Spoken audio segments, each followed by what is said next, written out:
In Parshat Chukat, the Torah fast forwards 40 years of the Jewish people sojourning in the wilderness. And it tells us the story of the death of two of the great leaders of the Jewish people. First, Miriam Hanaviah, the prophetess Miriam. And second, her brother, Aaron, the Kohen Gadol, the first high priest. And these two, together with the younger sibling, Moshe, made up the triumvirate of the Jewish people. Miriam, Aaron, and Moshe. Miriam being the eldest, then Aaron, then Moshe. And our sages explain that in the merit of these great leaders, the Jewish people received three things in the wilderness. In the merit of Miriam, they received the Be'er, the well, the miraculous well that accompanied them throughout their travels in the wilderness. When she passed away, the well dried up.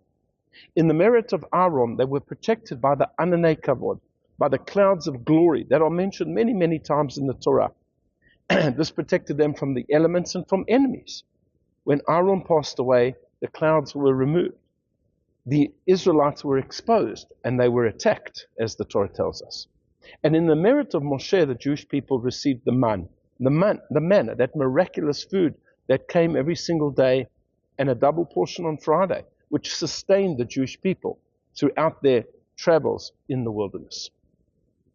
And our sages further explain that these three leaders represent three pillars of the Jewish people.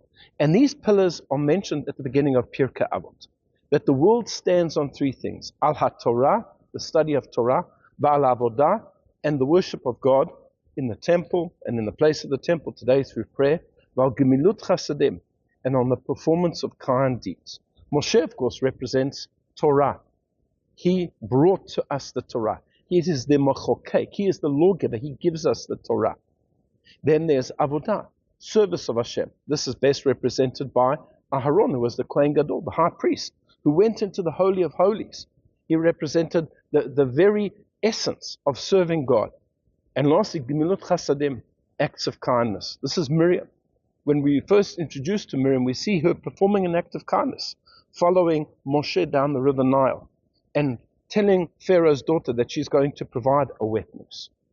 These three people, these three leaders, represent for us the absolute foundations upon which the Jewish people rest. There always has to be study of Torah, that connection to God.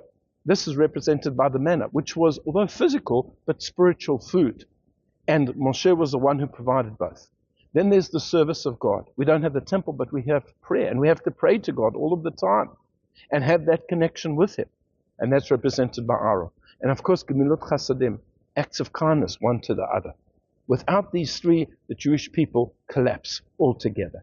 And that's why the loss of Miriam and the loss of Aaron was so absolutely tragic. Because it wasn't just individuals who passed away, but it was a concept, a foundation that was lost. And of course, at the end of the Torah, when Moshe passes away, but he hands over the Torah to the next generation, to Joshua. At all times, we have to strengthen, we have to support, we have to make sure that there is study of Torah, that there is service of God, and that there is kindness amongst the Jewish people. I wish you all a Shabbat Shalom.